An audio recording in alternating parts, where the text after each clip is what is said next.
So here we are, my dear ones, moving right along, marching right along into March. We have sprung in today into the real beginning of spring.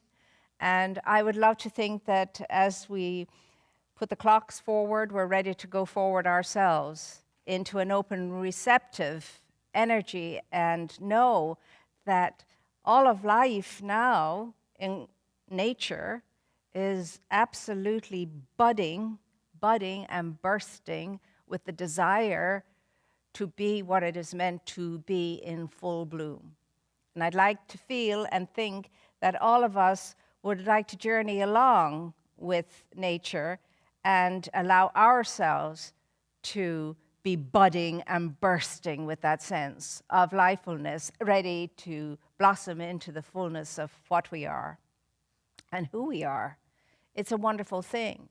And so as we continue through this year to look at, this beautiful thing called wisdom and visioning at a supernatural or universal level of understanding and awareness, and understand that March is the time to look at, the infinite possibilities that are available to us. And in that, realizing there's an aspect of our lives that is thoroughly neglected, and that is the interior aspect of ourselves, the inner aspect of ourselves, which is where our inner essence and truth reside, because of the busyness of the embodiment. Now, planet Earth is a beautiful place, believe it or not. It truly is, and it's full of marvels and mysteries. And it's very, very, very exciting to learn more and more and more about it. That curiosity in us wants to know more. But I would so desire that in every one of us there is a deeper curiosity that wants to explore what's within us and to find out the marvels and the mysteries in all of that. So that's why we're here in spiritual community, to endeavor to do this together. So today we're looking at this whole concept of what it is to be able to release, so that we can vision in a way that is so potent and so powerful that we become masterful at manifesting good, not just for ourselves and in our own lives, but for all of life. But before that happens, there are a few things to say the least, that we need to know. And Ernest Holmes, in his teachings, points that out very, very clearly to us all, the teachings of Science of Mind and Spirit. And here are some of the things that he suggests that we need to really be aware of if we want to be all that we can be masterful in our visioning and demonstrations. And the first thing he wants us to know is that the creative intelligence within us,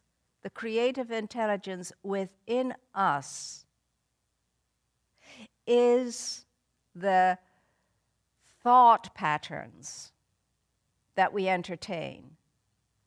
And so simply he says, the creative intelligence within your mind dictates your destiny. The creative intelligence within your thought creates your destiny, your experiences of life and living. Now that is a super thing to know. That is quite amazing, and very few of us really pay attention to it or even know it, but we do.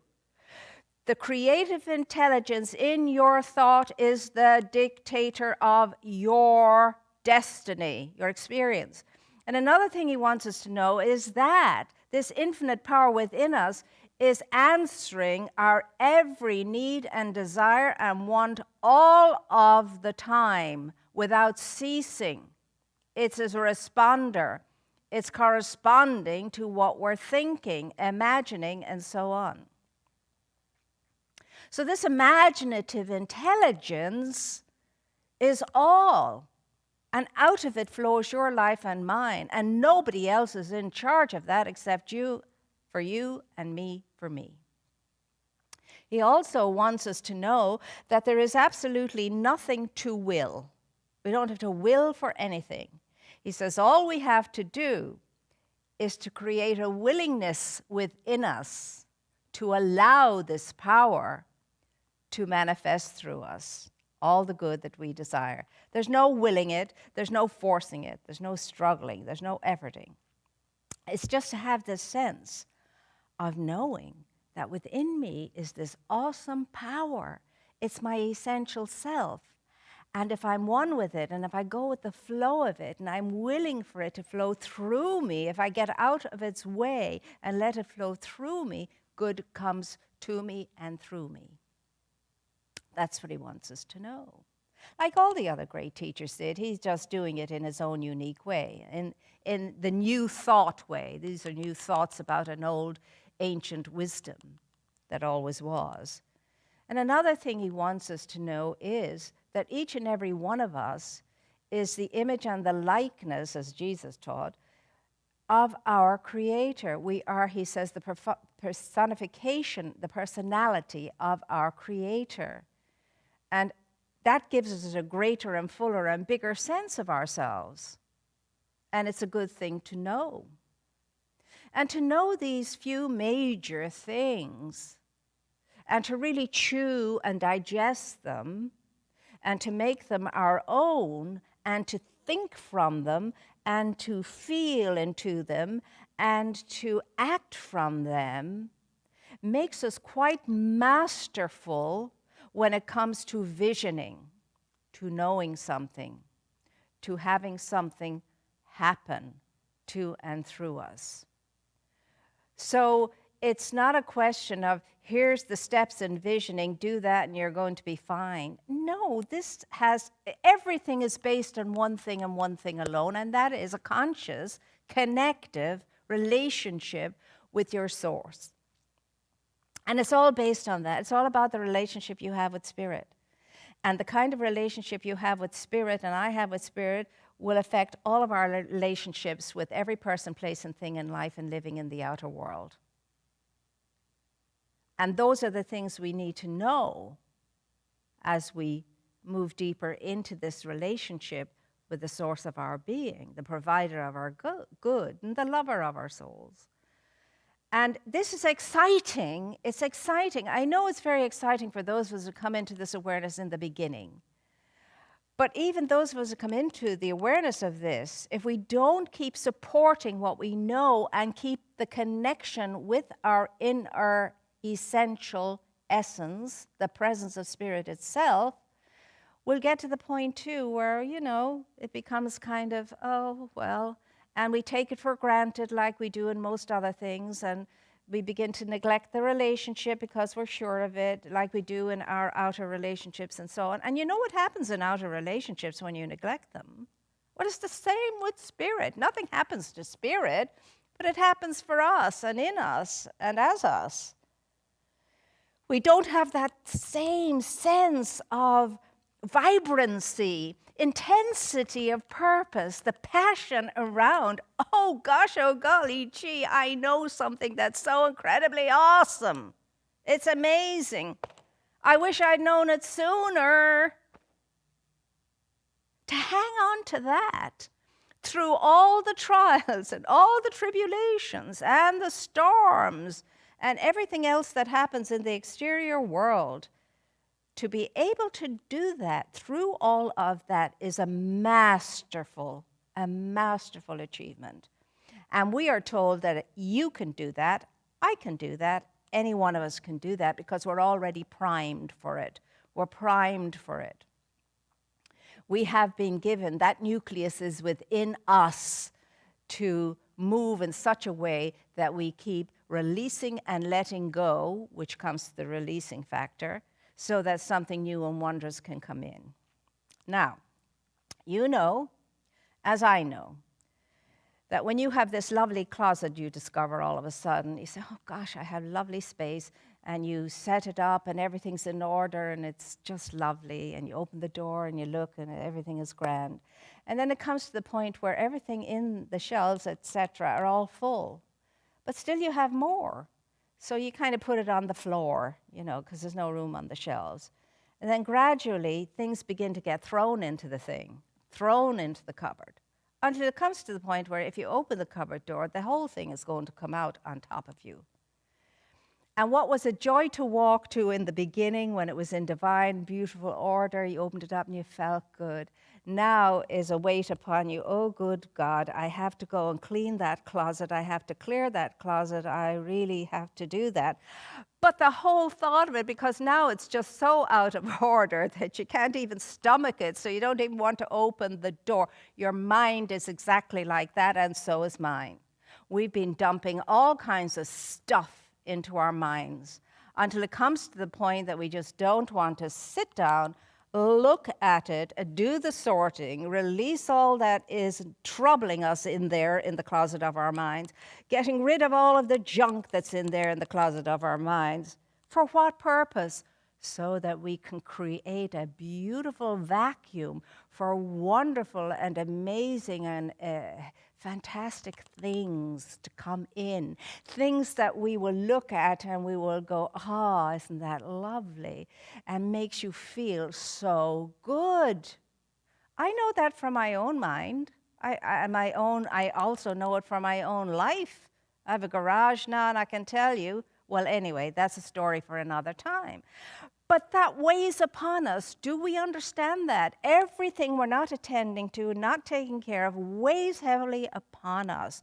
And when that happens, when we get so weighty, when we become like the cupboard ourselves, and we're bursting at the seams, and there's no space for us, and we can hardly breathe, it's very difficult to sit down and just empty ourselves sufficiently to have this gorgeous experience with Spirit. Nothing on our minds, you see. So the call today is, whatever's not working for us, in or out, inside of us or outside of us, needs to be attended to before you and I can really have that true sense of that wholeness and that fullness, that completeness of being, and that unified sense that all is well. Now, we have control over our own lives. We're told it over and over again. We're the masters of our own ship, the ship of our own lives, and no one else. Because of that creative, intelligent imagination that moves through all of our thought and creates for us our experiences of life, our reality of life, or I should say our actuality of life, and our destiny.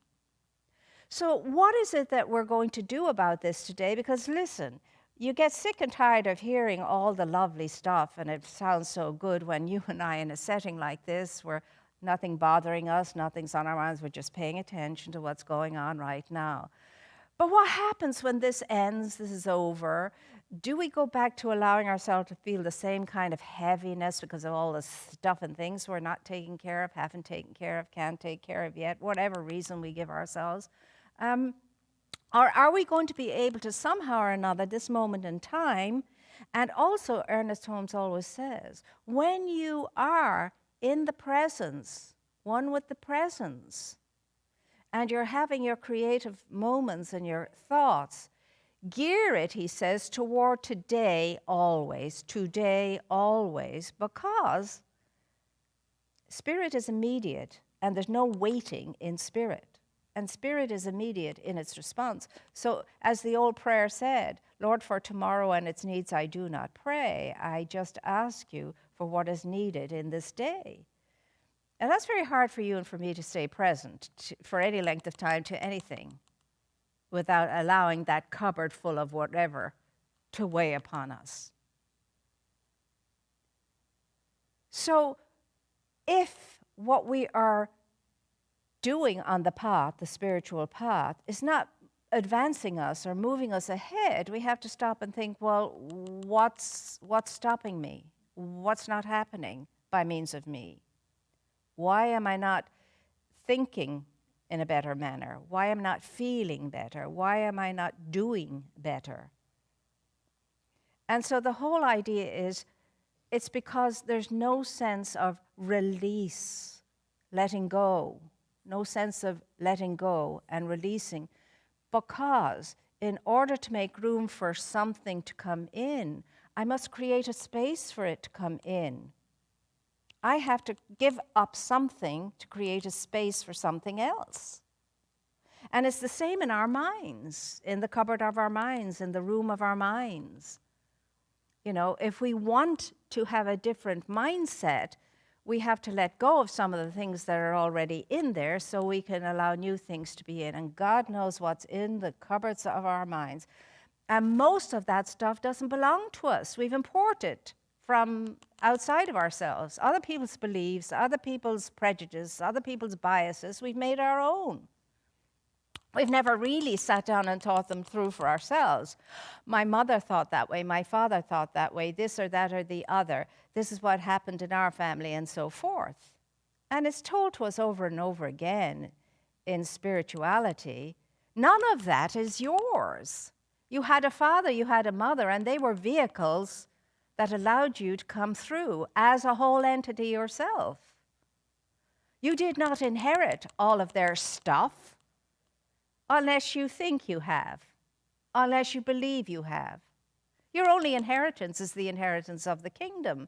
And we are told that over again. You know, the kingdom of heaven is where? Within you. What is the kingdom of heaven? It's a great treasury. What is that treasury? It's totally invisible. It's nothing to do with stuff and things. It's energy, it's power, it's intelligence. And you have access to it, and I have access to it. And it's for you and for me to use. But if we abuse it, well, it comes back at us and kicks us up the rumpus. It's ours to use however we're choosing to use it, but however we choose to use it, there will be a response to how we use it. There will be consequences to how we use this infinite intelligence, and the consequences may be beyond our imagining that has us walking on cloud nine, or the consequences may have us flatten our face in the ground, depending upon how we use that power, that might, because it is a power and a might. So what is it going to be for you and for me today? Will there be any change as a result of us coming together and hearing what Spirit has to say by means of this gathering? It's nothing to do with me personally, because I myself don't do anything. I just prepare, and always greatly prepare for these moments when we come together. And then I get out of the way, which is what I'm always taught to do in ministerial school. Get out of the way, get your bloated ego out of the way, and let that beautiful splendor that is within, which is Spirit, to come through. And so everything that's shared here, whoever's sharing it, is as much for themselves, and it's aimed at themselves as it is toward anything or anyone else. And we all have had our ups and our downs and our good times with this and our not so good times with this practice. But what is required is practice, practice, practice. That's why we talk about spiritual practice. And where does spiritual practice occur? In the mind, in the heart, in the way we think, in the way we feel, in the way we act, in the way we are. And the beauty and the grace of a spiritual community is that you can feel safe enough in it. Everybody is supposed to feel safe enough in it so that we can gentle each other into remembrance when we forget. We can just gently remind each other when we forget. That's what it is. It's not an arena for opinions to be shared. Opinions can be shared anywhere. And most everything is opinion except the truth. Well, everything is opinion except the truth. And to get to the truth requires spiritual practice. There's no getting away from practice on three-dimensional planet Earth. It's a school. And we go up grades in this, or we go down grades in this school, depending upon what we bring to it. You know, as a teacher, you see students come in and they no more want to be in that classroom than, you know, a bird wants to be in a cage. You see others at the other end of that pole, you see students who come in and they're so hungry and thirsty for knowledge they can't get enough of it. They're usually the ones that want to sit in the front benches. So where are you in all of this is the question. I mean, what is the practicality of this? what comes out of this for you? What is your intention as a result of us being together with regard to where you are in your mind, your emotion, your life, your living? What is good? What's not so good? Are we willing to work on the not so good? Or are we just going to drift and leave it until tomorrow? But there is no such thing as tomorrow. It is always today. Always today. Every day is today. There's no yesterday or tomorrow to be lived today. It's always today. So today I'm going to ask us all, what small little thing can you and I really and truly agree to in order for our lives to improve and the lives of everybody else as a consequence? What small little thing is that? And it might be one of the other three things we agreed to year before last. And that is never to miss an opportunity to keep our mouths shut and to stop being so offended.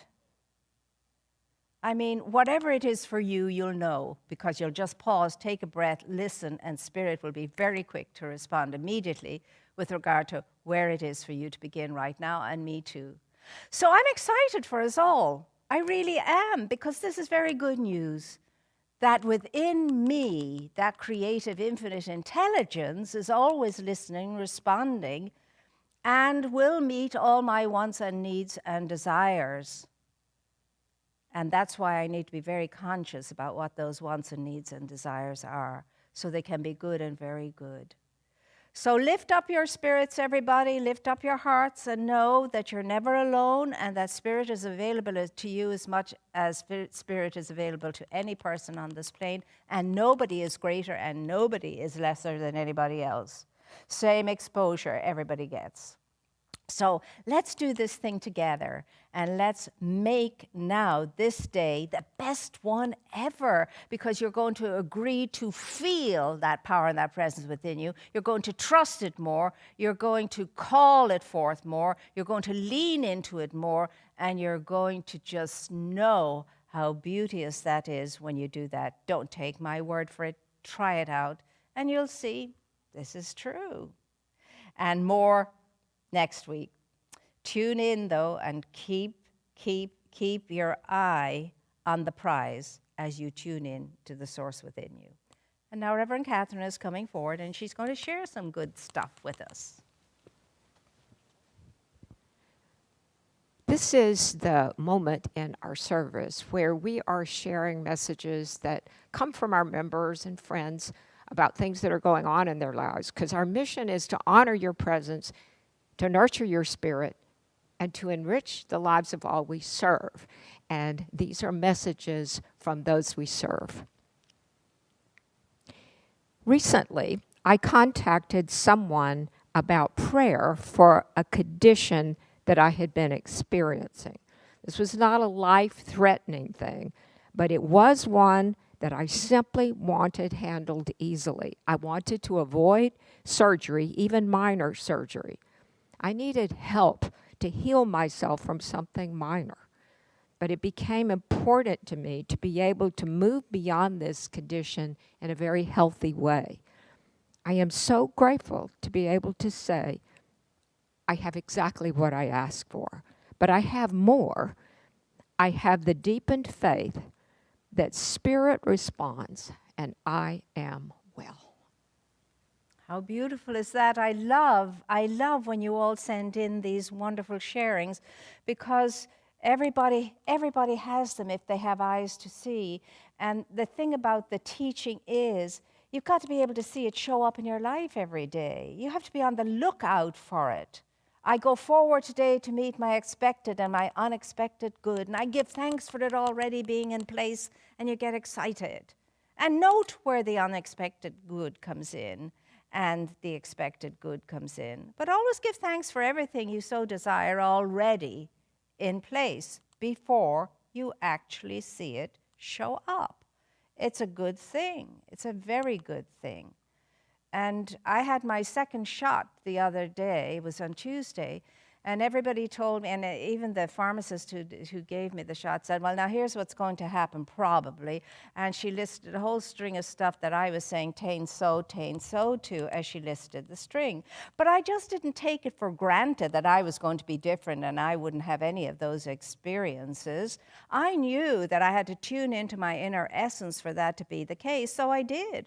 And so throughout the next day or 2 or 3, my mantra was divine life in me. I connected with the divine life within me, and I said all the time, there's one life. That life is God life. That life is whole life. That life is perfect. That life is healthy. And that life is my life now. And throughout 2-3 days, that's what I said. And throughout those days, that's exactly what I experienced. You see, no thanks to me particularly, and I'm no different to anybody else, but because I surrendered it and I let it go, and I really had the feeling, the conviction, the sense that, of course, this is how it's going to be. And when that happens for me, when I have that conviction, it always does represent the way I'm knowing and feeling it's representing. But if I'm wishy-washy and so on, it's mixed bag. So know that for yourself. I'd like to wish everybody a very happy St. Patrick's Day when it comes up this week. Have fun, however that looks for you right now. And know that we're thinking of you. You're really in all of our hearts and our prayers, and we're here for you however we can be here for you. But again, I'm stressing, you've got to let us know. You've got to let us know how we can be of help. And now we're going to celebrate. We're going to celebrate our fullness and our plenty and delight in the fact that we have something to share. And those of us who are closely connected with Source always have something to share. So we take our gift between our blessing hands and we say, divine love consecrates this gift. It goes forth to heal, to bless, to prosper all those who give and all those who receive. I rejoice in the sharing of my good and I release my gift with joy.